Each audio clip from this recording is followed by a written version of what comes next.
10 soul-searching questions God asks in the Bible. ప్రియమైన సోదర సోదరి, ఈరోజు పరిశుద్ధ గ్రంథములో దేవుడు మనిషిని అడిగిన 10 ఆత్మ పరిశోధన చేసుకునే ప్రశ్నల గురించి ధ్యానం చేసుకుందాం. బైబిల్లో అనేక సందర్భంలో దేవుడు మనిషిని ప్రశ్నల్ని అడిగేది మనము చూసుకోవచ్చు. అది పాత నిబంధనలో సరి, కొత్త నిబంధనలో కూడా సరి. దానిలో ముఖ్యమైన 10 ప్రశ్నలు ఎలా ఉన్నది, దాని గురించి మనం ధ్యానం చేసి మనకు అది ఏ రీతిగా పాఠముగా ఉన్నదనేది చూసుకుందాం. మొట్టమొదట దేవుడు అడిగిన ప్రశ్న ఆదికాండము 3వ అధ్యాయము 9వ వచనంలో మనము చూడొచ్చు.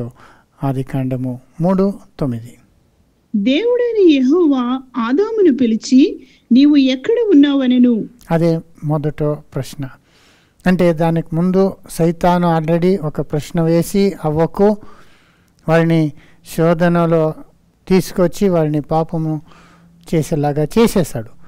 అయితే దేవుడు అడిగిన మొదట ప్రశ్న ఇది ఆదాముని అడిగేది మనము చూడొచ్చు.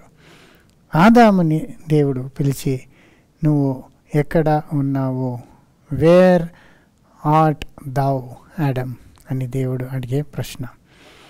సో సోదర సోదరి, ఈ ఒక ప్రశ్న అడగవలసింది. ఎందుకంటే వాళ్ళు ఇద్దరు పోయి దావుకున్నారు. ఎందుకు వాళ్ళు పోయి దావుకున్నారు అంటే, దేవుడు వాళ్ళు తినకూడదని చెప్పిన ఆ ఒక వృక్ష ఫలముని వాళ్ళిద్దరూ తినేసి ఉన్నారు కాబట్టి. దాని గురించి 6వ వచనం నుండి మనము చూసుకోవచ్చు. స్త్రీ ఆ వృక్షము ఆహారమునకు మంచిదియు, కన్నులకు అందమైనదియు, వివేకమిచ్చు రమ్యమైనదియునయుండుట చూచినప్పుడు ఆమె దాని ఫలములలో కొన్ని తీసుకొని తిని తనతో పాటు తన భర్తకును ఇచ్చెను. అతడు కూడా తినెను. చూసారా, వాళ్ళిద్దరూ తినకూడని ఆ పండుని తినేశారు. ఆ తినిన తర్వాత వాళ్ళకి ఏమైంది? 7వ వచనము, అప్పుడు వారిద్దరి కన్నులు తెరవబడెను. వారు తాము దిగంబరులమని తెలుసుకొని అంజూరపు ఆకులు కుట్టి తమకు కచ్చడములను చేసుకొనిరి. చూసారా, వాళ్ళు దిగంబరము అని వాళ్ళు గ్రహించుకొని వాళ్ళని వాళ్ళు అంజూర ఆకులో మూసుకుంటారు అనేది మనము చూడొచ్చు. తర్వాత చల్లపూటను ఆదామును అతని భార్యయు తోటలో సంచరించుచున్న దేవుడైన యెహోవా స్వరమును విని దేవుడైన యెహోవా ఎదుటికి రాకుండా తోట చెట్ల మధ్యను దాగుకొన్నారు. పోయి యెహోవా ఒక స్వరము ఎప్పుడులాగా వాళ్ళు వచ్చేది వినినప్పుడు పోయి దాగుకున్నారు. ఎందుకంటే వాళ్ళు దేవునికి విరుద్ధముగా పాపం చేశారు. ఆయన మాటను మీరి వాళ్ళు తప్పు చేశారు కాబట్టి వాళ్ళకి దేవుణ్ణి ఫేస్ చేయలేక వాళ్ళు పోయి వాళ్ళని దావుకుంటారు. అప్పుడు దేవుడు వాళ్ళని పిలిచి అడుగుతారు. దేవుడైన యెహోవా ఆదామును పిలిచి, నీవు ఎక్కడ ఉన్నావనెను. చూసారా, ఆదాముని పిలిచి నువ్వు ఎక్కడ ఉన్నావు. సో సోదర సోదరి, వాళ్ళు దావుకుంటే వదిలేస్తారనుకున్నారో ఏమో, దేవుడికి తెలియకపోతుంది మనం ఏం చేసింది అనుకున్నారో ఏమో తెలీదు. అయితే దేవుడు వాళ్ళని వదలలేదు కదా, వాళ్ళని ఎదుక్కొని వచ్చి నువ్వు ఎక్కడ ఉన్నావు అని అడుగుతారు. అప్పుడు వాళ్ళు మేము దిగంబరంగా ఉన్నాము కాబట్టి మేము దావుకొని ఉన్నాము అన్నారు. అప్పుడు దేవుడు, నువ్వు దిగంబరుని ఎవరు చెప్పారు, తినకూడని ఆ పండుని నువ్వు తిన్నావా అనినప్పుడు ఆదాము అవ్వ పైన వేసేది మన చూడు. ఈ అవ్వ నువ్వు ఇచ్చిన ఈ అవ్వ నన్ను నాకు ఇచ్చింది, అప్పుడు నేను తిన్నాను. అవ్వనే మళ్ళీ ఇంకో ప్రశ్న అడుగుతారు, నువ్వు ఎందుకు తిన్నావంటే సర్పము నన్ను శోధించింది, దానివల్ల తిన్నానని. సో ఈ రీతిగా వాళ్ళు చెప్పేది మనం చూస్తాం. అప్పుడు దేవుడు వాళ్ళు పాపముని ఒప్పుకోకుండా వాళ్ళు ఒకరిపైన ఒకరు బ్లేమ్ చేసుకొని ఈ రీతిగా వాళ్ళు దేవుడి నుండి దావుకునేది మనము చూసినప్పుడు దానిలో మనము ఏమి నేర్చుకోవచ్చు అనేది పాఠము. వాళ్ళు ఎక్స్క్యూజ్ చేశారు, ఇంకొక బ్లేమ్ చేశారు. ఫస్ట్ ఆఫ్ ఆల్ వాళ్ళు దేవుడి నుండి పరిగెత్తుకొని పోయి దావుకున్నారు. అలా చేసిన సందర్భంలో కూడా దేవుడు ఇచ్చే ఆజ్ఞని వాళ్ళు తప్పించుకోలేదు కదా. దేవుడు వాళ్ళకి ఆజ్ఞ ఇచ్చేది మొదటగా సర్పముకి శాపం ఇస్తారు, తర్వాత స్త్రీకి, తర్వాత ఆదాముకి ఇచ్చే ఆ ఒక దండన వాళ్ళకి ఇచ్చారు. సోదర సోదరి, ఈ విషయంలో మనం ఏం తెలుసుకోవాలంటే, మనం పాపం చేసినప్పుడు దాన్ని మనము మూసుకొని దేవుని నుండి దావుకొని మనం ఉంటే లాభం లేదు. మనము దాన్ని దేవుని ముంద పాపముని ఒప్పుకొని ఆయన క్షమాపణని కోరితే ఆయన మమ్మల్ని క్షమించే వాళ్ళుగా ఉంటారు. అయితే మనము ఆ ఒప్పుకొనక దేవుని నుండి మనము దావుకొని దాన్ని మూసేసేకి ప్రయత్నం చేస్తే మన దండనని తప్పించుకొనలేము అనేది ఇక్కడ మనకి ఎంత క్లియర్గా దేవుడు అడిగిన ఈ ప్రశ్నలో మనకి తెలుస్తుంది. యోబు తన గురించి మాట్లాడేప్పుడు ఒక మాట చెప్తారు, నేను ఆదాములాగా నా పాపముని దావుకోలేదు అంటారు. చూడండి, యోబు 31వ అధ్యాయము 33వ వచనము. ఆదాము చేసినట్లు నా దోషములను దాచిపెట్టుకొని రొమ్ములో నా పాపమును కప్పుకొని ఎడల. చూసారా, నా రొమ్ములో నా పాపముని కప్పుకోలేదు, ఆదాములాగా నా దోషముని దాచుకోలేదు, నా పాపముని దాచిపెట్టలేదు అని యోబు చెప్తున్నారు. అయితే అనేకులు అదే రీతిగా చేస్తున్నారు. వాళ్ళు పాపము చేసినప్పుడు ఒప్పుకొనక నేను చేయలేదు అనుకొని, మరి ఇంకా కొందరు దాని గురించి మాట్లాడకుండా దేవుని దగ్గర వచ్చి పశ్చాత్తాపముతో వచ్చి పాపరిక చేయకుండా ఒప్పుకొనక వాళ్ళు అదే రీతిగా పాపంలోనే జీవిస్తున్నారు. వాళ్ళు అనుకుంటారు దేవుడు నుండి దూరంగా ఉండేస్తే మన దండనని తప్పించుకునొచ్చని. అయితే సోదర సోదరి, అలా చేస్తే ఏమీ లాభం లేదు. మన పాపముని మనము మూసుకుంటే ఏమీ ప్రయోజనం లేదు. దాన్ని మనం ఒప్పుకున్న ఎడల అప్పుడు దేవుడి కృపని పొందుకుంటామని మాకి సామెతలు కూడా చెప్పబడింది. 28వ అధ్యాయము 13వ వచనము. అతిక్రమములను దాచిపెట్టువాడు వర్ధిల్లడు, వాటిని ఒప్పుకొని విడిచిపెట్టువాడు కనికరము పొందును. చూసారా, దాన్ని దాచిపెట్టేవాడు అక్రమముని వద్దలేదు, దాన్ని ఒప్పుకొని మానేసేవాడే కనికరముని పొందుకుంటారు. దాన్ని మనం దేవుని ముందు ఒప్పుకోవాలా, నేను పాపం చేశానని. ఆదాము అలా చేయలేదు, ఆదాము దావుకున్నాడు.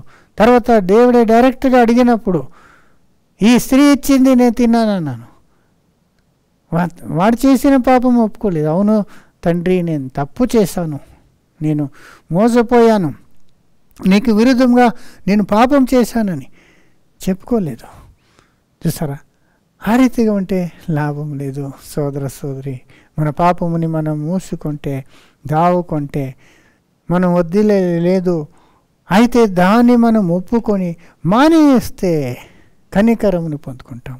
ఫస్ట్ ఆఫ్ ఆల్ దేవుని దగ్గర వచ్చి మన పాపని మనం ఒప్పుకొని పశ్చాత్తాపముతో మారు మనసుతో మనం వచ్చి ఆ పాపము చేసేది వదిలేస్తే అప్పుడు దేవుని కృపని కనికరంని మనం పొందుకోవచ్చు అని ఎంత క్లియర్గా తెలుస్తుంది.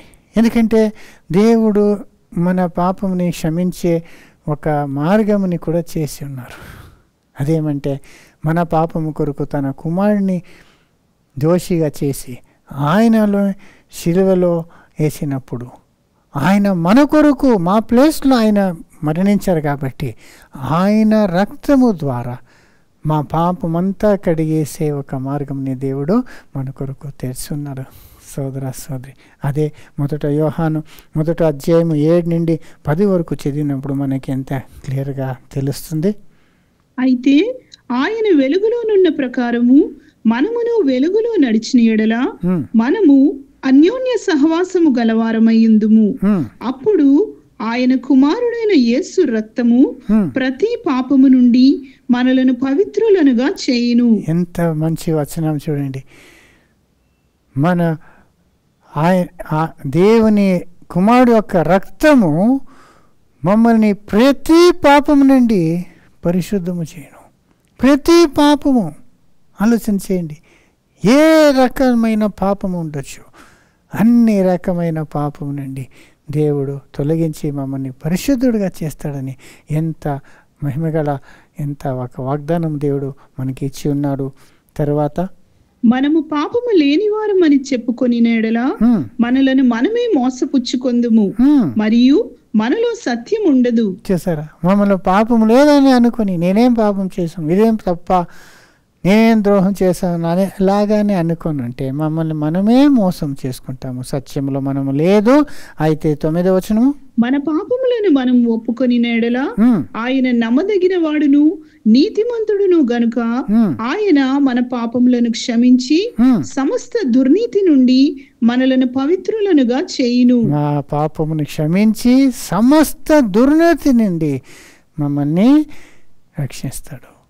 చూసారా? సమస్త దుర్నీతి మమ్మల్ని నుండి తొలగిస్తాడు. అంటే ఎన్ని దుర్నీతి కార్యాలు ఉందండి. అయితే ఎలాంటి దుర్నీతి ఉండొచ్చు, ఎంత చెడ్డ పాపముగా ఉండొచ్చు. అయితే మన పాపమును ఒప్పుకొని మనం వచ్చినప్పుడు యేసుక్రీస్తు రక్తము మమ్మల్ని కడిగి మమ్మల్ని పరిశుద్ధంగా చేస్తుంది. ఎంత గొప్ప ఆశీర్వాదం అండి ఇది కదా. పాపులు అయిన మనకి దేవుడు తన కుమారుడు మూలముగా మమ్మల్ని క్షమించి మమ్మల్ని ఆ పాపం నుండి ఆ దోషం నుండి మమ్మల్ని రక్షించి మమ్మల్ని పరిశుద్ధుడుగా చేస్తారంటే ఎంత గొప్ప కృప ఇది అని మనము తెలుసుకోవచ్చు. 10వ వచనము, మనము పాపము చేయలేదని చెప్పుకొని నేడలా ఆయనను అబద్ధికునిగా చేయువారమగుదుము మరియు ఆయన వాక్యము మనలో ఉండదు. చేశారా? దానివల్ల మన పాపముని దావుకొనేది, దాన్ని ఒప్పుకోకుండా ఇంకొకరి పైన బ్లేమ్ చేసేది, ఆ రీతిగా మనం చేసుకుని ఉంటే మనము ఆ దండ నుండి తప్పించుకోలేము. అయితే మన పాపముని ఒప్పుకుంటే యేసు ప్రభు రక్తము ద్వారా మన పాపమును అంతా కడిగి మమ్మల్ని నీతివంతులుగా పరిశుద్ధవంతులుగా దేవుడు చేస్తాడు. ఈ విషయము ఆ కాలంలో ఆదాముకి తెలియదు, ఎందుకంటే అప్పుడు ఇంకా యేసు రాలేదు. అయితేను ఆదాముకి ఒక సాదృశ్యముగా దేవుడు ఆ ఆదాము పాపముని మూసే ఒక కార్యముని కూడా మనకి సాదృశ్యముగా అక్కడ ఇస్తున్నారు. అదేమంటే వీళ్ళు పాపము చేసి వాళ్ళు దిగంబరంగా ఉన్నామని వాళ్ళు అంజూరులలో ఆకల్లో వాళ్ళు డ్రెస్ చేసుకున్నారు. అయితే అది ఎంతవరకు వాళ్ళు ఒక అవమానంని కాపాడుతుంది?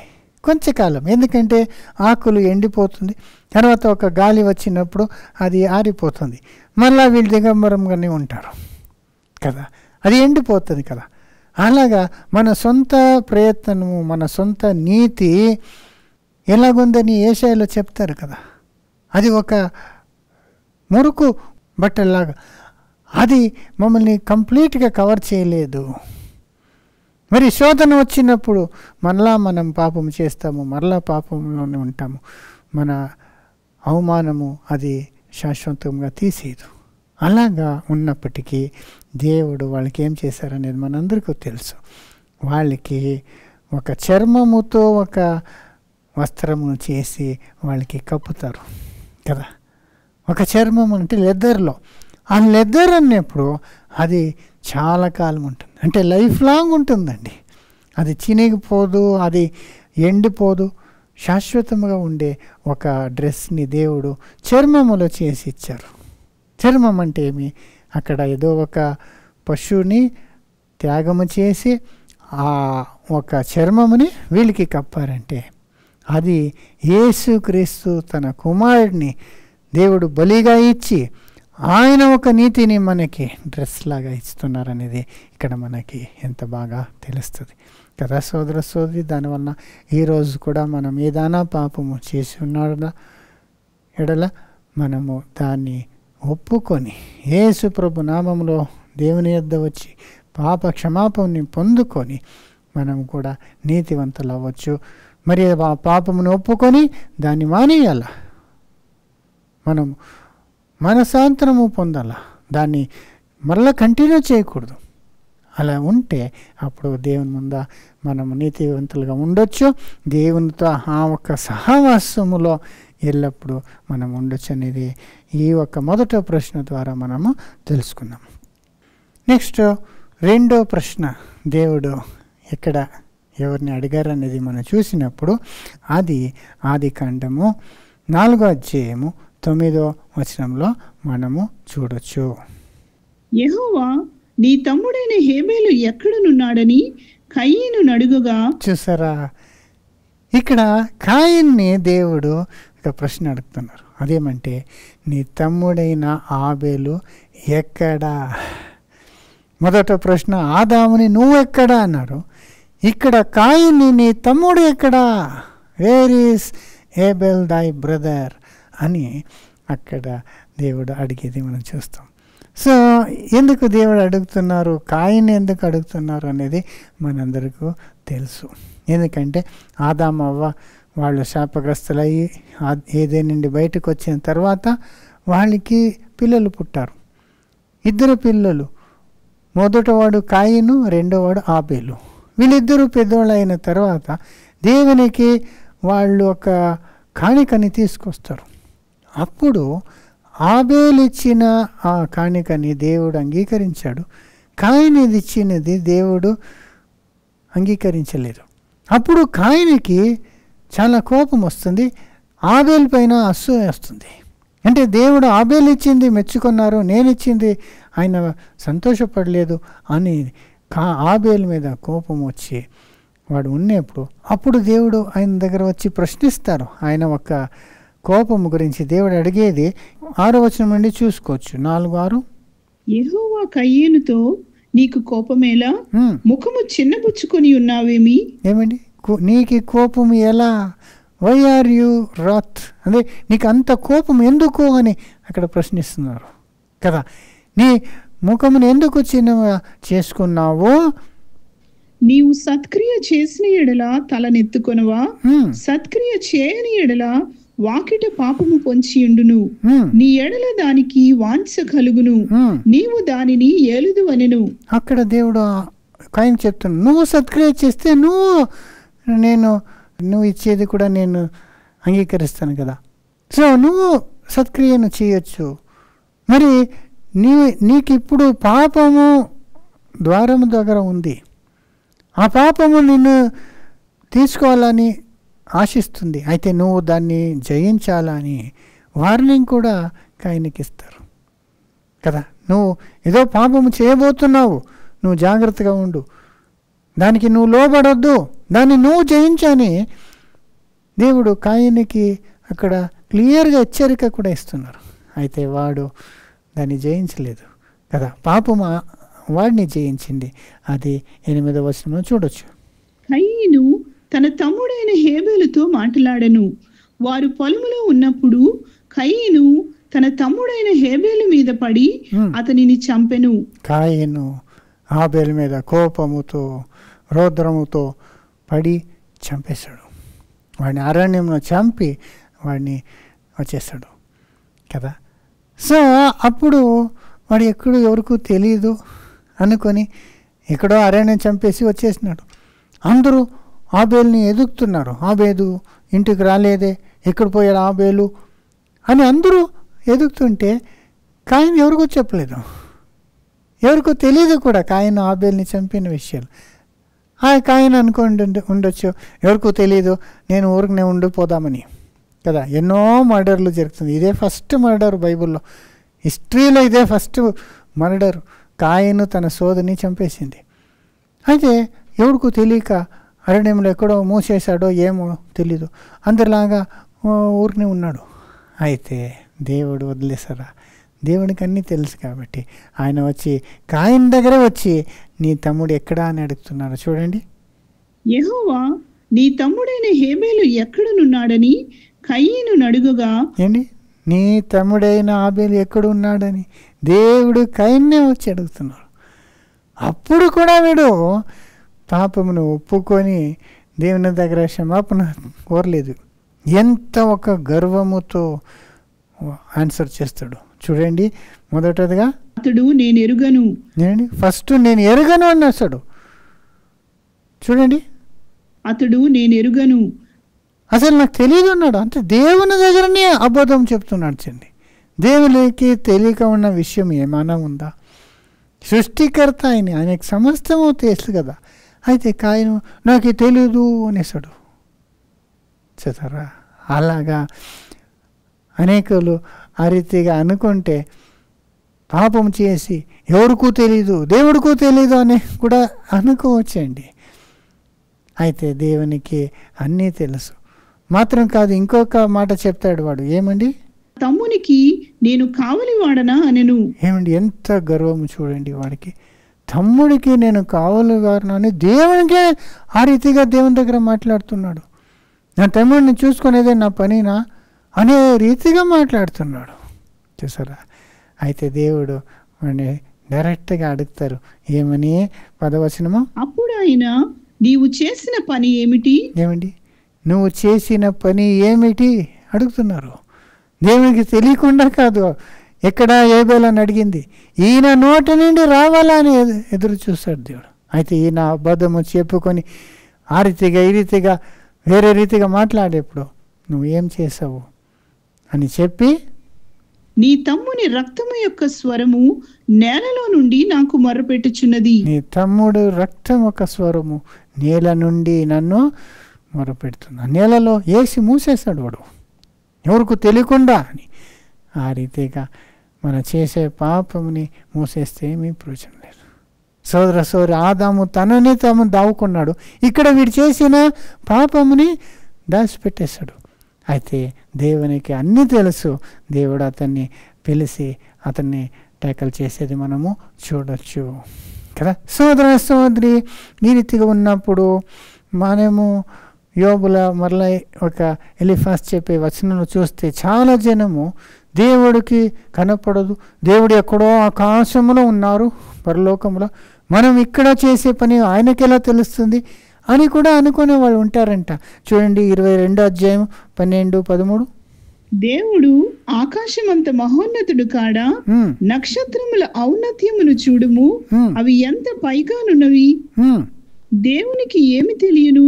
గాఢాంధకారములో నుండి ఆయన న్యాయము కనుగొనునా? ఏమండి, దేవునికి ఎలా ఏమి తెలియను? గాఢాంధకారం నుండి మేఘమంతా ఉంది, దానిలో ఆయనకి తెలుస్తుందా? గాఢమైన మేఘములు ఆయనకు చాటుగానున్నవి, ఆయన చూడలేడు.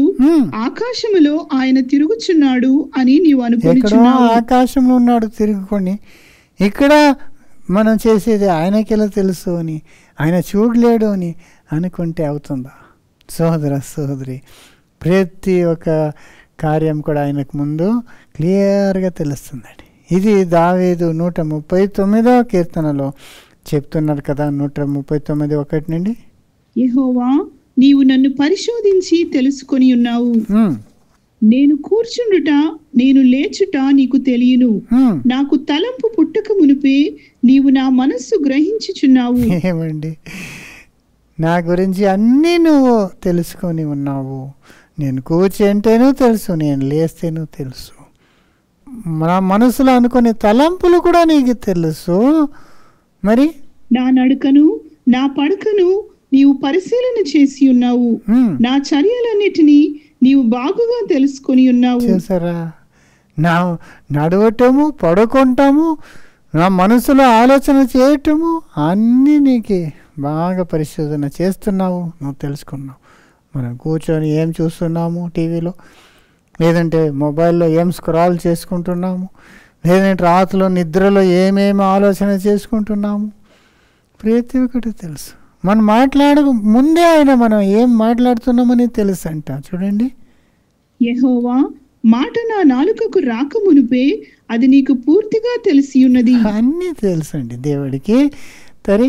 వెనుకను ముందును నీవు నన్ను ఆవరించి ఉన్నావు, నీ చేయి నా మీద ఉంచి ఉన్నావు. వెనుక ముందా నన్ను ఆవరించి ఉన్నావు అని ఇక్కడ ఒక మంచి రీతిగా చెప్తున్నా. అంటే దేవుడు నా దగ్గర ఉన్నావు, నన్ను రక్షిస్తున్నావు, నన్ను నడిపిస్తున్నావు అని. దాంట్లోనే మనము కూడా అర్థం చేసుకోవచ్చు, దేవునికి గోచరమైనది తెలియకున్న విషయం, మర్మమైన విషయం ఏమీ లేదని. ఇట్టి తెలివి నాకు మించినది, అది అగోచరము, అది నాకు అందదు. నీ ఆత్మ యొద్ద నుండి నేనెక్కడికి పోవుదును, నీ సన్నిధి నుండి నేనెక్కడికి పారిపోవుదును. నేను ఆకాశమునకెక్కినను నీవు అక్కడను ఉన్నావు. నేను పాతాళమందు పండుకొనినను నీవు అక్కడను ఉన్నావు. ఏమండి, ఏదో ఏరోప్లేన్లో పైన 30,000 40,000 పైన పోతున్నాము, అక్కడ ఏం చేసామో ఎవరికూ తెలియదు అనుకునేలాగా లేదు. అక్కడ దేవుడి ఆత్మ ఉన్నది. మరి లేదంటే ఏదో గోల్డ్ మైన్స్లో కిందకి ఎన్నో 1 కిలోమీటర్ కిందకి వెళ్ళిపోయాను, అక్కడ ఎవరు చూడలేరు అని కూడా అనుకోలేము. దేవుని ఆత్మ అక్కడ కూడా ఉన్నది. నేను వేకువ రెక్కలు కట్టుకొని సముద్ర దిగంతములలో నివసించినను, ఎక్కడో సముద్రంలో దూరంగా వెళ్ళిపోతాను, అక్కడ కూడా నీ ఆత్మ నా జతలో ఉంది. అక్కడను నీ చేయి నన్ను నడిపించును, నీ కుడి చేయి నన్ను పట్టుకొనును. అంధకారము నన్ను మరుగు చేయును, నాకు కలుగు వెలుగు రాత్రి వలె ఉండును అని నేను అనుకుని. రాత్రిలో చీకట్లో మనం ఏమన్నా చేసినప్పుడు ఎవరికి తెలియదు అనుకోవచ్చు. అయితే చీకటి అయినను నీకు చీకటి కాకపోవును, రాత్రి పగటి వలె నీకు వెలుగుగా ఉండును. చీకటియు వెలుగును నీకు ఏకరీతిగా ఉన్నవి. చీకటి వెలుగు అన్ని ఏకరీతిగా ఉంది. ఎందుకంటే చీకటిలో వెలుగులో ఎంత క్లియర్గా చూడవచ్చో అంతే చీకటిలో కూడా క్లియర్గా చూస్తాడు దేవుడు.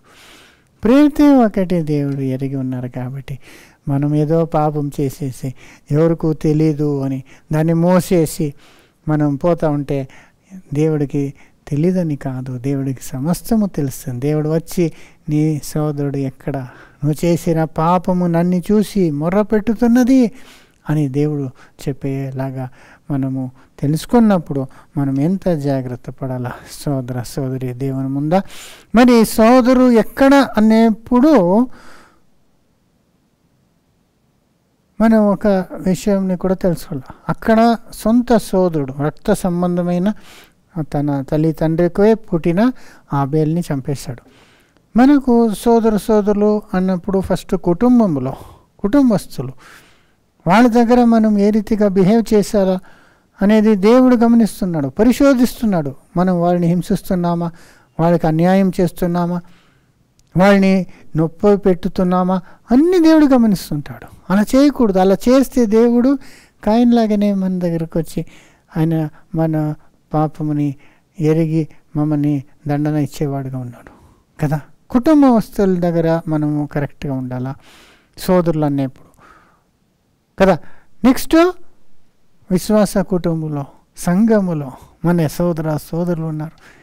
ప్రపంచంలో ఉన్న వాళ్ళందరూ మన సోదరులే కదా. ఆదాములో అందరూ పుట్టినవాళ్ళు.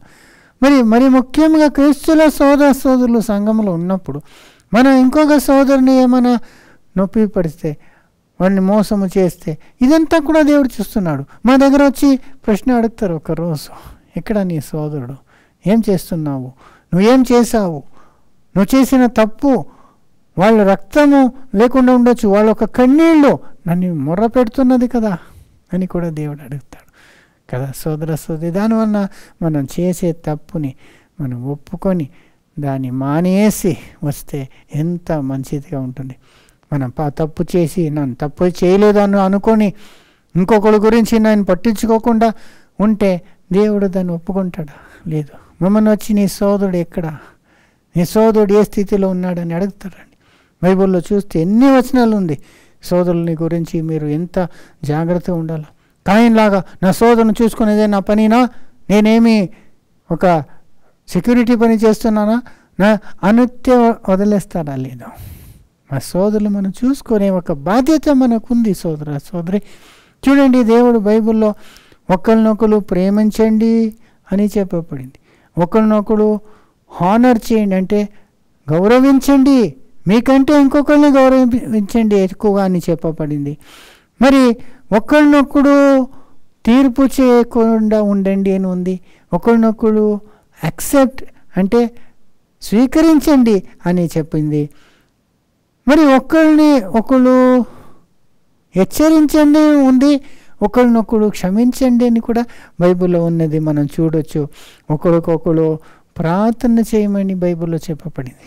మరి ఒకరినొకరు ఉత్సాహంతో మీరు ఎన్కరేజ్ చేయండి కూడా బైబిల్లో ఉంది. ఒకళ్ళకి ఒకళ్ళు సేవ చేయండి అని బైబిల్లో ఉంది. ఇన్ఫ్యాక్ట్ ఒక వచనంలో యేసు మన కొరకు తమ జీవుని ఇచ్చారు కాబట్టి మనము మన సోదరుల కొరకు మన జీవనే ఇచ్చే ఒక రెస్పాన్సిబిలిటీ మనకి ఉంది అని బైబిల్లో చెప్పబడింది. దానివల్ల మనం కాయిన్లాగా నా సోదరుని చూసుకునేదే నా పనినా అనేలాగా లేదు. మన సోదరులతో ఏ రీతిగా జీవిస్తున్నాం అనేది దేవుడు మమ్మల్ని ప్రశ్నిస్తాడు అనేది మనం రెండో ప్రశ్నలో మనం తెలుసుకోవచ్చు. మూడవదిగా ఏది ఉండొచ్చు? క్రొనాలజికల్ ఆర్డర్లో మనం చూసినప్పుడు మూడవదిగా ఆది కాండంలోనే 32వ అధ్యాయము 27వ వచనంలో మనము చూడొచ్చు. ఆయన నీ పేరేమని అడుగగా అతడు యాకోబు అని చెప్పెను. చూసారా, ఇక్కడ యాకోబుని దేవుడు అంటే దేవుని దూత ద్వారా దేవుడు నీ పేరేమి అని అడుగుతున్నారు. అది ఒక ప్రశ్నే కదా. మనం చిన్నప్పుడు ఉన్నప్పుడు మనల్ని అదే ప్రశ్న అడిగేవాళ్ళు. వాట్ ఈస్ యువర్ నేమ్ అంటే మై నేమ్ ఈస్ అని చెప్పి మనం చెప్పేవాళ్ళు కదా. వాట్ ఈస్ యువర్ నేమ్, అలాగే దేవుడు నీ పేరేమి అంటున్నారు. అక్కడ యాకోబు అని అతను చెప్తున్నారు. ఇదేమి జస్ట్ పేరుని అడిగారు కదా, పేరులో ఏముంది? ఎందుకు దేవుడు పేరు అడుగుతున్నారు? దేవునికి ఇతని పేరు తెలియదా అనేలాగంతా మనం ఆలోచించవచ్చు. అయితే దేవుడికి అన్నీ తెలుసు కదా.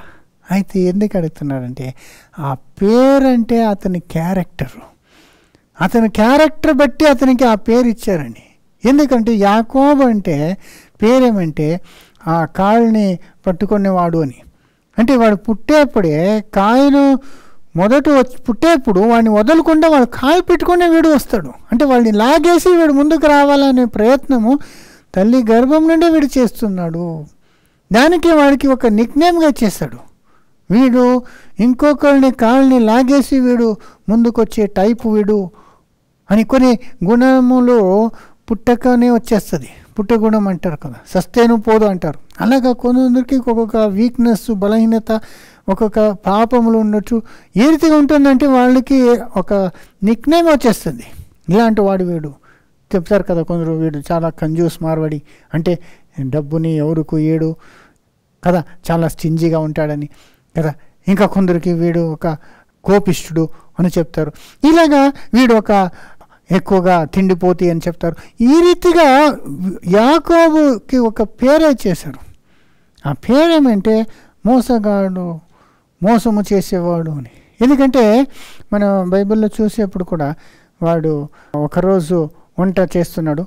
ఏసావు వస్తాడు ఎక్కడో వేట చేసుకుని, అక్కడ ఏమీ దొరకలేదు, ఆకలిగా ఉన్నప్పుడు నాకు కొంచెం ఆహారం ఏంటంటే సొంత సహోదరుడికి కూడా ఆహారం ఆకలిలో ఉన్నప్పుడు ఇవ్వకుండా అక్కడ కూడా బిజినెస్ డీలింగ్ చేస్తాడు. చూడండి ఏం చెప్తాడు, నీ ఆహారం ఇవ్వాలంటే నీ జ్యేష్ఠ స్థానం నాకు ఇచ్చి అంటున్నాడు.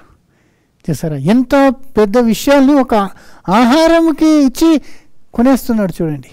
ఎందుకంటే వాడికి అంత బుద్ధి లేదు కాబట్టి వాడిని మోసం చేసి ఎంత గొప్ప ఒక జ్యేష్ఠపుత్ర స్థానంని ఒక ఆహారంతో కొనేస్తున్నాడు. చూసారా, అలాంటి టైప్ అండి.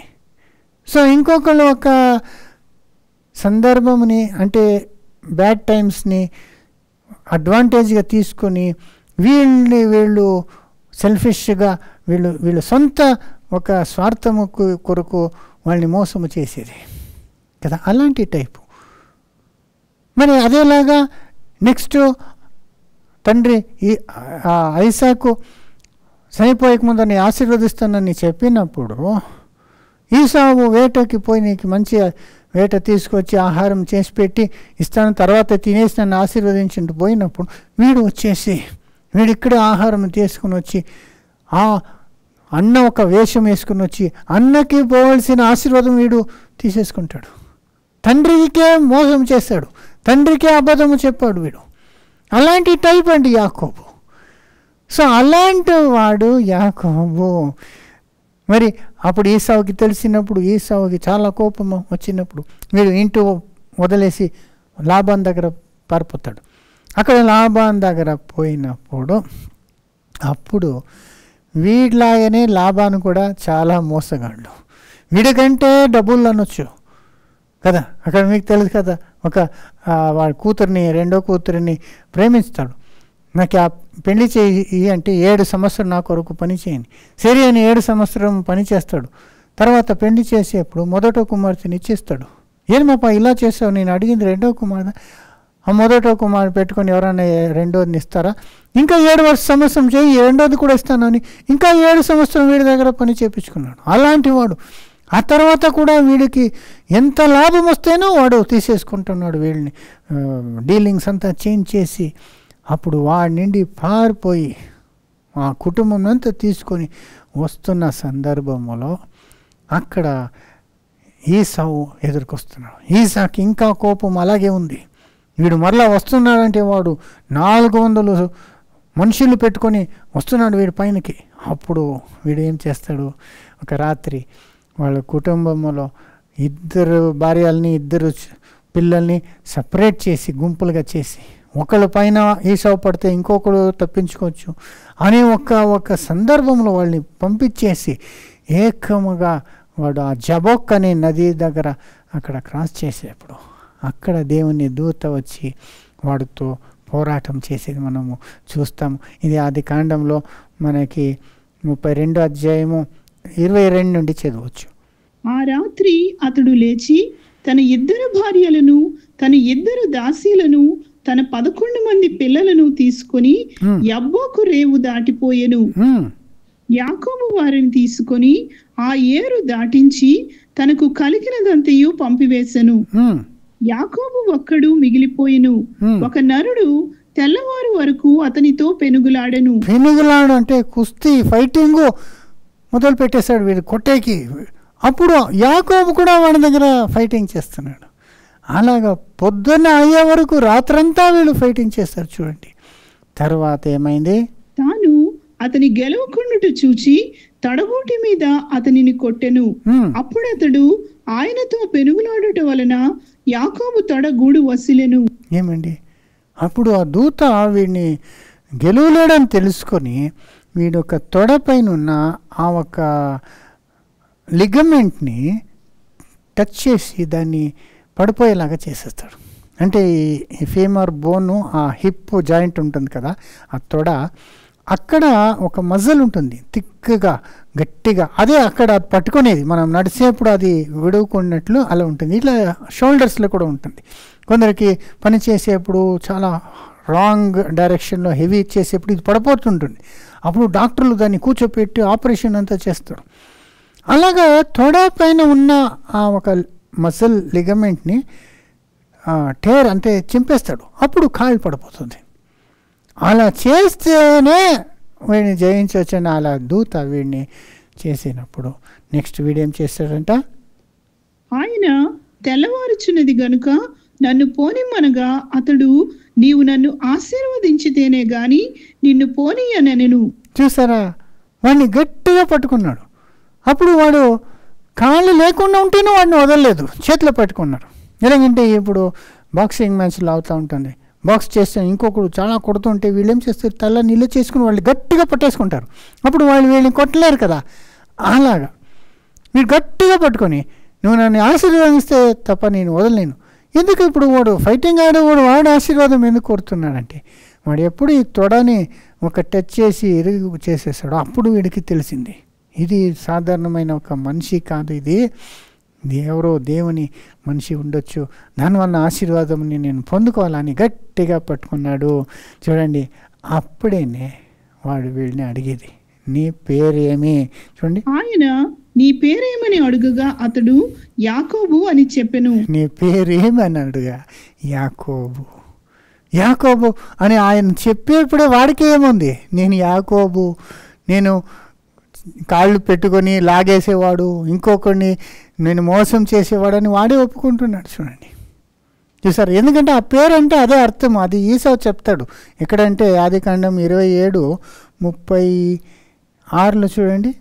ఏసావు యాకోబు అను పేరు అతనికి సరిగానే చెల్లినది. అతడు నన్ను ఈ 2 మారులు మోసపుచ్చెను, నా జ్యేష్ఠత్వము తీసుకొనెను.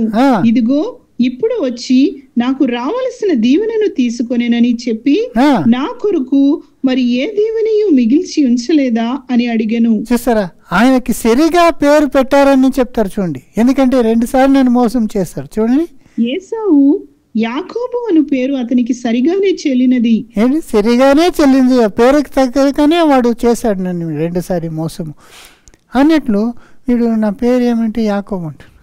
అప్పుడు ఆ దూత, నీ పేరు ఇంక మీదట యాకోబు కాదని పేరునే మార్చేస్తాడండి కదా. చూడండి 28.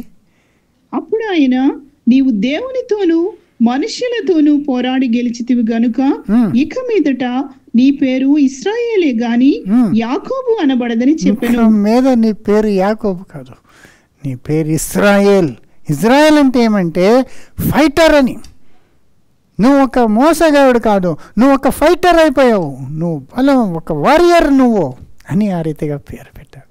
ఎందుకంటే ఆ రీతిగా యాకోబుని దేవుడు మార్చేశాడండి.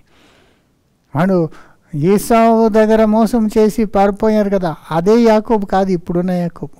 లాబాన్ దగ్గర పోయి చాలా కష్టం అనుభవించి వాడు ఇప్పుడు మారిపోతున్నాడు కదా. ఇప్పుడు కూడా చూడండి, కాలు ఇరిగి కొట్టిన తర్వాత వాడు కరెక్ట్ అయిన ఒక ఇజ్రాయెల్గా మారుటకు సిద్ధంగా ఉన్నాడు. దానివలన నువ్వు ఇంకా మీదట నువ్వు యాకోబు కాదు, ఇజ్రాయెల్ అంటే యు ఆర్ ఎ ఫైటర్ అని. చూసారా సోదరి, అదేలాగా దేవుడు మమ్మల్ని కూడా మనం పుట్టుకతో ఏ ఒక బలీనముతో మనం పుట్టి ఉంటేను, ఏ ఒక పాప స్వభావాలు ఉంటేను, ఎంత మోసము చేసేవాళ్ళుగా ఉంటేను, దేవుడు మమ్మల్ని మార్చే శక్తి గలగా ఉన్నాడని మనం తెలుసుకోవచ్చు. దేవుడు మారుస్తాడండి. మా పేరు మార్చినట్లు మన క్యారెక్టర్ కూడా మార్చేస్తాడండి దేవుడు. అది యాకోబుని ఒక ఫైటర్గా చేసేస్తాడండి. అది ఎంత ఘనంగా ఉంది చూడండి. ఈ రోజుకు కూడా ఇజ్రాయేలు ఫైటర్గానే ఉన్నారు. ఈరోజు న్యూస్లో చూస్తున్నాం కదా, వాళ్ళకి విరోధంగా ఎన్ని సైన్యాలు వస్తేను, లోకమే వాళ్ళకి అగెన్స్ట్గా వస్తేను వాళ్ళు ఇంకా ఫైట్ చేస్తూనే ఉన్నారు. చూడండి, దేవుడు వాళ్ళకి ఇచ్చిన దేశం కొరకు వాళ్ళు ఫైట్ చేస్తూనే ఉన్నారు. చూసారా, ఆ ఒక ఫైటర్స్గా దేవుడు వాళ్ళని మార్చేస్తారండి. అదేలాగా మమ్మల్ని కూడా దేవుడు మార్చగలడు అనే విశ్వాసం మాలో ఉండాలా. మరి అయితే దేవుని చిత్తము మనము సమర్పణ చేసుకోవాలా. ఎందుకంటే అక్కడ చూడండి, యాకోబుని మార్చాలంటే తొడని చింపేశాడు. అప్పటి నుండి యాకోబు ఏమైపోయాడు, కుంటివాడైపోయాడు. చాలా జన క్రైస్తవులు తెలియదు, యాకోబు ఆ రోజు నుండి మరలా సరిగా నడవలేకపోయాడు. ఎందుకంటే అది పడిపోయింది కదా, దాన్ని మరలా సరి చేశాడని ఎక్కడ లేదు.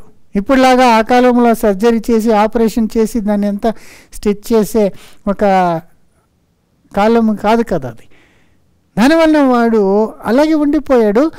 దాని కొరకు ఇజ్రాయెల్ జనాలు వాళ్ళు ఏ ఒక్క గొర్రె పిల్లనో ఏదైనా పశువునో వాళ్ళు కొట్టేప్పుడు ఆ బోన్ మీద ఉన్న ఆ మాంసంని మాత్రం తినరు వాళ్ళు.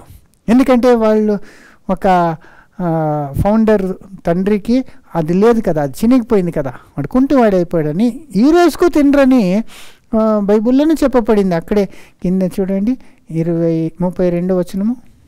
చేత ఆయన యాకోబు తొడ గూటి మీద తుంటినరము కొట్టినందున నేటి వరకు ఇశ్రాయేలీయులు తొడగూటి మీదనున్న తుంటినరము తినరు. ఆ తుంటినరము ఇప్పుడు వరకు తినరు అంటారు. ఎందుకంటే వాడు అలాగ అయిపోయాడు. సో ఒక కుంటివాడుగానే అయిపోయాడు. దానివల్ల కుంటుకొని వాడు ఈసావు దగ్గర తర్వాత పోయినప్పుడు ఈసావు వీడిపోయిన చూసి వాడికి కరుణ వచ్చేసింది కదా, ఒక ప్రేమ వచ్చేసింది. అయ్యో కుంటివాడని ఒక మర్సీ వచ్చేసింది కదా. ఇప్పుడు కూడా మనం హ్యాండిక్యాప్ పీపుల్ని చూస్తే అయ్యో పాపం అని చెప్తాం కదా. అలాగా ఆ కోపము పోయి ఒక కనికరం వచ్చింది. వాళ్ళు చేర్చుకొని వాడు వాడిని నాశనం చేయకవని వదిలేస్తాడు. అంటే దీంట్లో ఏం తెలుస్తుందంటే మమ్మల్ని మార్చాలంటే దేవుడు కొన్ని టైమ్స్ మనకి ఏదో ఒక నొప్పి, ఒక కాళ్ళు ఇరుగొట్టేలాగా కదా, కాళ్ళు ఇరుగొడతానని చెప్తారు కదా, అలాగే యాక్చువల్గా మనం చేయాలి. అది శరీరంగా ఉండొచ్చు, లేదంటే ఆర్థికంగా ఉండొచ్చు, సమాజంలో ఉండొచ్చు, లేదంటే కుటుంబంలో ఉండొచ్చు. ఏదో రీతిగా మాకి ఒక శిక్ష ఇచ్చి దాని మూలముగా మమ్మల్ని మార్చేలాగా దేవుడు చేస్తాడనేది ఈ ఒక్క విషయంలో తెలుసుకోవచ్చు. దానివల్ల సోదరి దేవుడు అడిగిన ఈ 3వ ప్రశ్నలో మనకి ఎంత విషయమో మనకి తెలుసుకుంటాం కదా. మరి 4వది ప్రశ్న ఎవరిని దేవుడు అడిగాడంటే అది విమోచన కాండము 4వ అధ్యాయము 2వ వచనంలో మనము చూడొచ్చు. యెహోవా నీ చేతిలోనిది ఏమిటి అని అతనిని అడిగెను. అందుకు అతడు కర్ర అనెను. ఇది ఎవరు అంటే దేవుడు మోషే దగ్గర మాట్లాడుతున్నాడు. మోషేకి నీ చేతిలో ఉండేది ఏమిటి అంటున్నాడు. యాకోబుని నీ పేరేమి అన్నాడు. కాయనని నీ సోదరుడు ఎక్కడ అన్నాడు. ఆదాముని నువ్వెక్కడ అన్నాడు. ఇక్కడ నీ చేతిలో ఉన్నది ఏమి అది అంటున్నాడు. అంటే దేవునికి తెలియదు ఆయన చేతిలో ఏముందని. తెలుసు కదా. అయితే నీ వీడి నోటి నుండి రావాలా ఏమి అది అంటే ఇతను కర్ర అన్నాడు. ఇది ఎందుకు దేవుడు అడిగాడంటే సోదర సోదరి మీకంతా తెలుసు. మోషే ఐగుప్తులో రాజకుమారుడుగా ఉన్నాడు. అయితే అక్కడ వాడు ఒకరిని చంపేశాడే కాబట్టి పరిగెత్తుకొని దూరదేశం పోయాడు. అరణ్యంలో ఆ జెత్రో ఇంట్లో ఉండినప్పుడు 40 సంవత్సరము ఆ గొర్రెల కాపరిగా ఉండిపోయాడు. ఇక్కడ ఇజ్రాయేల్ జనాలందరూ బానిసలైపోయి ఫారోకు కింద చాలా కష్టపడుతున్నారు. అప్పుడు మోషేకి ఆ ముళ్ళు పొద నుండి దేవుడు మాట్లాడి పిలిచి నువ్వు రా నిన్ను పంపిస్తాను, నువ్వు ఐగుప్తుకు పోయి ఫారో దగ్గర మాట్లాడి నా జనమునంతా తీసుకురా అంతంతా చెప్పినప్పుడు మోషే ఏమైపోయాడు దేవుని దగ్గర సాకుపోకలు చెప్తున్నాడు. దేవుడా నన్ను వద్దు, నాకు ఆ సామర్థ్యం లేదు, నేను మాట్లాడలేను, మరి నా మాటలు చెప్తే వాళ్ళు నంబరు, వేరే ఎవరినైనా పంపించు అని దేవుడి దగ్గర ఎక్స్క్యూజెస్ ఇస్తున్నా. నా దగ్గర ఏమీ లేదు, నేను ఆ కార్యం చేయలేను, నాకు ఆ సామర్థ్యం లేదు అని మోషే చెప్పేప్పుడు దేవుడేమంటాడు నీ చేతిలో ఉన్నది ఏమి అంటాడు. అప్పుడు ఈయన కర్ర పెట్టుకుంటాడు. అందరూ కర్ర పెట్టుకుంటారు కదా, గొర్రెలు కాపరంతా ఏదో ఒక చెట్టు నుండి ఒక కర్రని పెట్టుకొని యూజ్ చేస్తుంటారు. ఆ కర్ర ఏమి అంటే ఆ కర్ర చాలు దేవుడికి. చూడండి, ఆ కర్ర నేను కిందకి వేయనప్పుడు అది పాంబు అయిపోయింది, మరలా దాన్ని పట్టుకున్నప్పుడు అది మరలా కర్ర అయిపోయింది. అప్పుడు దేవుడు ఈ కర్రతోనే నీకు అన్ని కార్యము నేను చేస్తాను. ఎన్ని అద్భుత కార్యంని ఆ కర్ర మూలముగానే చేశారు కదా. అక్కడి నుండి వాడు ఐగుప్తుకు పోయేప్పుడు బైబిల్లో క్లియర్గా ఉంది, భార్యని కుమారుల్ని ఆ గాడిద పైన వేసుకొని వాడు పోయేప్పుడు ఆ దేవుని కర్రని తీసుకొని పోయాడు అన్నది. అది మోషే కర్ర పోయి దేవుని కర్ర అయిపోయింది. చూడండి, అది 4వ అధ్యాయం 20వ వచనము. మోషే తన భార్యను తన కుమారులను తీసుకొని గాడిద మీద ఎక్కించుకొని ఐగుప్తుకు తిరిగి వెళ్ళెను. మోషే దేవుని కర్రను తన చేత పట్టుకొని పోయెను. దేవుని కర్రని తన చేత పట్టుకొని, అది ఒక కర్ర అంతే. అయితే ఇక్కడ ఎంత ముఖ్యంగా దేవుడు దాన్ని ఉపయోగిస్తున్నాడు. ఆ కర్రని దేవుని కర్ర చేసి ఆ కర్రతో ఎన్ని అద్భుతాలు చేశాడండి కదా. ఒక్కటి తర్వాత ఒకటి 10 అద్భుతాలు. ఆ కర్రని తీసుకొని పోయి నైల్ నదిని ముట్టినప్పుడు అది రక్తమైపోయింది, నదినే రక్తమైపోయింది. ఆ కర్రని ఇక చూపిస్తే అక్కడ అన్ని లోకస్ట్ అంటే మిడతలు వచ్చేసింది. ఆ కర్ర ద్వారానే ఎన్ని అద్భుత కార్యాలు చేశాడు దేవుడు. తర్వాత వాళ్ళని బయటకు తీసుకొచ్చేప్పుడు ఆ సముద్రము ముందుకు వచ్చినప్పుడు ఆ కర్ర ద్వారా సముద్రముని ఏం చేశారు, 2గా చేశారు. మరి నెక్స్ట్ ఆ కర్ర ద్వారా వీళ్ళకి నీళ్ళు లేకుండా ఎడారిలో వాళ్ళు దాహం ఉన్నప్పుడు ఆ ఒక బండని కొట్టి ఆ బండ నిండి నీళ్లు వచ్చేలాగా మంచి నీళ్లు దేవుడు ప్రవాహముని అక్కడ తీసుకొచ్చాడు. ఎన్ని అద్భుతాలు ఆ కర్ర నిండి చేశాం. దీనిలో మనకేం అర్థమవుతుందంటే మనము కూడా దేవుని ముందు వచ్చినప్పుడు దేవుడు ఏదో కార్యం మనకి ఇస్తుంటే చేయవాలని మనకి సామర్థ్యము లేదు, మన దగ్గర ఏమీ లేదు, నాకు ఆ జ్ఞానము లేదు, నాకు ఆ వాక్చాతుర్యము లేదు, నాకు ఆ శక్తి లేదు, నాకు ఈ డబ్బు లేదు, నాకు ఈ టైం లేదు, ఆ రీతిగా ఈ రీతిగా మనం అనుకుంటుంటాము. మనం కాదు, we are not fit for the job. అది యాక్చువల్లీ దేవుడు మా ఒక సామర్థ్యాన్ని చూసి మమ్మల్ని పిలువలేదండి. మనం ఆయనకి కైలో మనం ఉపయోగించేదానికి మనం సమర్పణ చేసుకోవాలి అంతే. శక్తి ఆయన ఇస్తాడండి. ఇంగ్లీష్లో చెప్తారు, God does not look at our ability but at our availability అంటారు.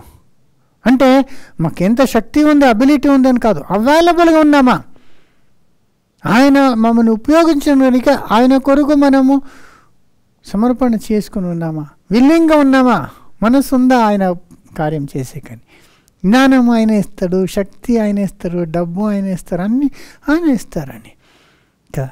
నిజం మనం చూడాలంటే నాకు 35 years బ్యాక్ దేవుని ఒక పిలుపు నేను పొందుకున్నప్పుడు నా చేతిలో ఏమీ లేదండి. ఇన్ఫ్యాక్ట్ కొందరికి న్యాచురల్ టాలెంట్స్ ఉంటుంది, మాట్లాడే ధైర్యం ఉంటుంది, జ్ఞానం ఉంటుంది. అది ఏదీ లేదండి. నేను ఒక యావరేజ్ స్టూడెంటు. మరి చాలా నాకు భయం ఎక్కువ. క్రౌడ్ అంటే భయము, జనాలంటే. సోషల్గా నేను లేదు. నేను ఒక ఇంట్రోవర్ట్ అంటే నా పాటికి నేను ఉంటాను, అందరితో కలిసిపోయి ఫ్రీగా ఉండే టైప్, షై నేచర్డ్. ఇన్ఫ్యాక్ట్ కొందరిని చూస్తే భయం నాకు, అంటే ఆడపిల్లలు చూస్తే కూడా భయమే నాకు. చిన్నప్పుడు ఒకరోజు ఉన్న అక్క ఒక ఫ్రెండ్ ఇంటికి వచ్చారు. వచ్చినప్పుడు నీ తమ్ముడిని చూడాలని వాళ్ళు రూమ్ ఒక్కొక్క రూమ్ దాటుకొని వచ్చేప్పుడు నాకు భయం అయిపోయి వాళ్ళని నేను మీట్ చేయలేకపోయి కిచెన్లోకి పారిపోయాను. అక్కడ కూడా కిచెన్లో వాళ్ళు ఎదుగుని వస్తున్నప్పుడు అక్కడ వాషింగ్ మిషన్ ఉంటే దాని వెనకాల నేను దాక్కున్నాను. అంత భయం అండి నాకు. అలాగా ఉన్న నన్ను నేను దేవుని సేవ చేయాలని ప్రారంభించినప్పుడు దేవుడు ఎంత జ్ఞానముని, మాట్లాడే ధైర్యముని, వాక్యాల్ని నా మాటకిచ్చి అనేక జనాల ముందు నిలుచుకొని మాట్లాడేలాగా దేవుడు నన్ను చేశాడండి. ఒక్కరి దగ్గర నేను మాట్లాడలేను, ఫేస్ చేయలేను. అలాంటి వాడిని దేవుడు ఎన్నో వేల మంది కూర్చునేవాళ్ళండి పబ్లిక్ మీటింగ్స్లో. పబ్లిక్ మీటింగ్ అండి, అందరూ వచ్చేవాళ్ళు. ఎలాంటి ఎడ్యుకేటెడ్ పీపుల్, అలాంటి అన్ని టైప్ ఆఫ్ పీపుల్ వచ్చేవాళ్ళు. ధైర్యంగా నేను మాట్లాడేలాగా ఒక పబ్లిక్ స్పీకర్గా నన్ను మార్చేస్తాడు దేవుడు. అంటే దేవుడు మన సామర్థ్యాన్ని చూసి మనం పిలువలేదు, మన എല്ലാ వాళ్ళు ఉంటేను మనం అవైలబుల్గా ఉండాలి. దేవుడా నన్ను ఉపయోగించు అని మేము సమర్పణ చేసుకుంటే దేవుడు మనకేముందో దాన్నే యూస్ చేస్తాడు. ఒక కర్ర ఉండొచ్చు, మాకున్న కొంచెం ఉండొచ్చు. ఒక కుర్రాడు చూడండి, వాడికున్నది 5 రొట్టెలు 2 చేపలు అంతే. అయితే అంత చాలండి. దాన్ని బట్టి 5,000 జనాలకి దేవుడు ఆహారం ఇచ్చేశాడు కదా. అలాగుంది. దానివల్ల నాకు శక్తి లేదు అని, నాకు జ్ఞానం లేదని మనము సాకుపోకు చెప్పుకోకుండా, మనము ఎక్స్క్యూజెస్ ఇవ్వకుండా మనం విల్లింగ్గా ఉంటే దేవుడు మమ్మల్ని యూస్ చేసి ఎంత ఘనమైన కార్యంని చేయొచ్చు అనేదే 4వ ప్రశ్న. 5వ ప్రశ్న ఏమన్నారు మనం చూసినప్పుడు, దేవుడు మొదట రాజులు 19వ అధ్యాయము 9వ వచనంలో అడిగే ఒక ప్రశ్న.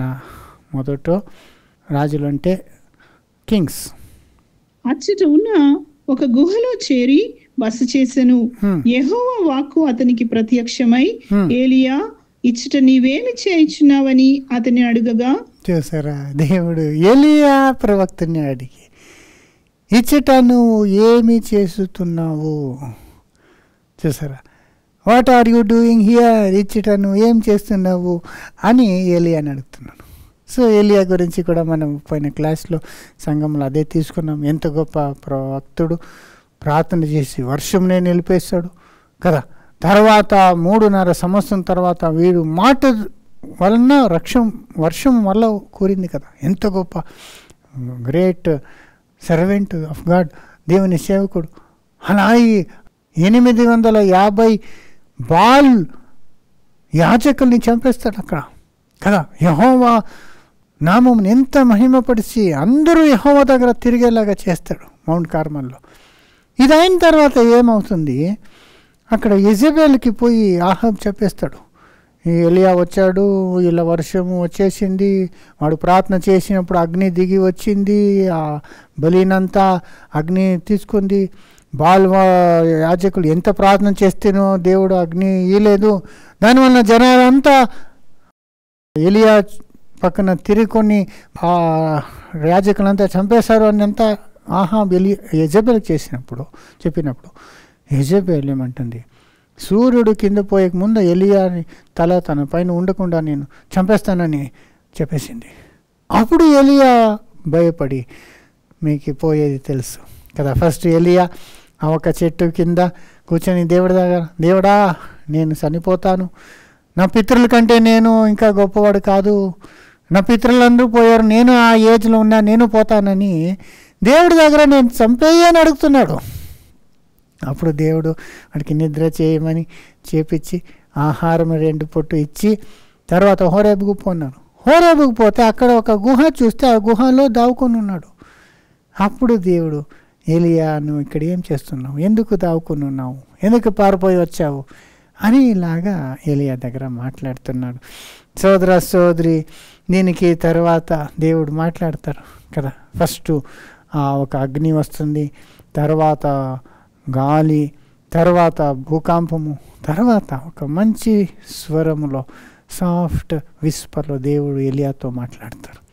మాట్లాడి ఏలియా అప్పుడు చెప్తాడు, ఇలాగంతా అందరినీ చంపేశారు, నన్ను చంపాలంటున్నాడు, అదంతా చెప్పినప్పుడు అప్పుడు ఏలియాకి దేవుడు, నువ్వు ఇంకా ఇప్పుడే చనిపోయేలాగా లేదు, ఎందుకంటే నువ్వు చేయవలసింది ఇంకా ఉంది. నువ్వు పోయి ఆ రాజుని నువ్వు రాజుగా నువ్వు అభిషేకం చేయాలా, మళ్ళా నీ ఒక సక్సెసర్ ఎలీషాని నువ్వు నియమించాలా, ఇంకా అనేక కార్యాలు ఉందని ఎలీషాకి ఏం చేయాలని చెప్తున్నారు. సో దీనివల్ల మనం ఏం నేర్చుకోవచ్చు అంటే, దేవుడు ఎక్కడున్నావు నువ్వు అన్నప్పుడు మనము మేబీ ఒక సీజన్లో ఈ ఎలియా లాగా, దేవుడా నా పని అయిపోయింది, నేను చనిపోయాక రెడీ ఉన్నాను, నేను చనిపోయా రెస్ట్ తీసుకుంటాను అనే ఒక పరిస్థితిలో కూడా ఉండొచ్చు. సమ్టైమ్స్ నాకే అనిపిస్తుందండి, ఇప్పుడే నేను 56 ఇయర్స్, మా తండ్రి 57లోనే చనిపోయారు. నాకే అనిపిస్తుంది సమ్టైమ్స్, అయింది కదా నా పని, వచ్చే శోధనలు ఇదంతా చూసినప్పుడు భయం వేసి, దేవుడా నేను రెడీగా ఉన్నాను, నేను చనిపోయేకి రెడీ అని కూడా అనుకునే ఒక సందర్భం రావచ్చు. అయితే దేవుడికి వేరే ప్లాన్ ఉందండి. మనం అనుకుంటే నేను పోతానంటే అయిపోతుందా, మనకి ఇంకా మనం చేయవలసిన పని ఉంటుంది, ఇంకా ఇన్కంప్లీట్ వర్క్ ఉంటుందండి. అది ముగించే వరకు మనము పోయేలాగా లేదు. అదే ఏలియాకి దేవుడు చెప్పేదే కదా, నువ్వు ఇంకా చేయవలసిన పని ఉంది అనేలాగా వాడికి చెప్పి ఆ పనులు చేసే పంపిస్తారు. మరి ఇంకో విషయం ఏమంటే, ఏలియా చనిపోదాము ఆ గుహలో అనుకొని రెడీగా ఉన్నాడు. అయితే దేవుడు ఇంకా ఎంత గొప్ప ప్లాన్ను ఏలియా కొరకు పెట్టారండి దేవుడు కదా. దేవుని సేవకుడు ఏదో దావుకొని ఏదో గుహలో పోయి చనిపోయేలాగా దేవుడు వదిలిపెట్టక, వాడు ఎంత మహిమ గలగా పోయేలాగా దేవుడు చేసే ప్లాన్ పెట్టారండి. అదే కదా మనం అనుకునేది, ఒక రీతిగా ఏదో అనుకుంటాం మన దుఃఖంలో. అయితే దేవుడు ఎంత మహిమ గల ఒక ఎండింగ్ ఎలియాకి ఇచ్చాడండి. అగ్ని రథం వచ్చి వాడిని అలాగే ఆకాశంకి ఎత్తుకొని పోయింది కదా.